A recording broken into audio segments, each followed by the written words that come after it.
కోనసీమ జిల్లా రామచంద్రాపురంలో ప్రముఖ పరిశోధక రచయిత పిల్లి రాంబాబు రచించిన భారత రాజ్యాంగ చరిత్ర గ్రంథాన్ని ఘనంగా ఆవిష్కరించారు.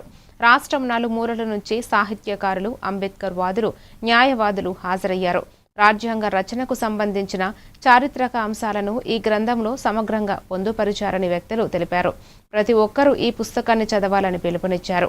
కార్యక్రమం అనంతరం అతిథులను శాలువాలతో సత్కరించి జ్ఞాపికలు అందజేశారు. నా పేరు పిల్లి రాంబాబు. ఈరోజు జూలై 26 తారీఖు 2026 సంవత్సరం.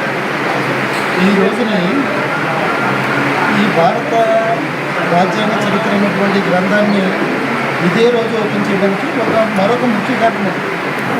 ఆ కారణం ఏంటంటే 1820 సంవత్సరంలో జూలై 26 తారీఖున ఏంటంటే డాక్టర్ అంబేద్కర్ రాజ్యాంగం రాయలేదని, ఒకవేళ రాసిన అనేక మందిలో అంటే 389 మంది రాజ్యాంగ పరిషత్ సభ్యుల్లో ఈయన కూడా ఒకరని, ఇలా నానా రకాల అనాలోచితమైనటువంటి సందర్భాలు ఉన్నటువంటి సందర్భంలో ఇవన్నీ వాళ్ళ ఇలాంటి అసందర్భమైన మాటలు మాట్లాడితే తగిన మూల్యం చెల్లించుకోవలసి ఉంటుందని, ఇప్పటికైనా మీరు జ్ఞానం నేర్చుకోవాలని, సత్యాన్ని బయట పెట్టాలని ఉద్దేశంతో ఈవేళ భారతీయ రాజ్యాంగ చరిత్ర అనేటువంటి చెప్పడం జరిగింది.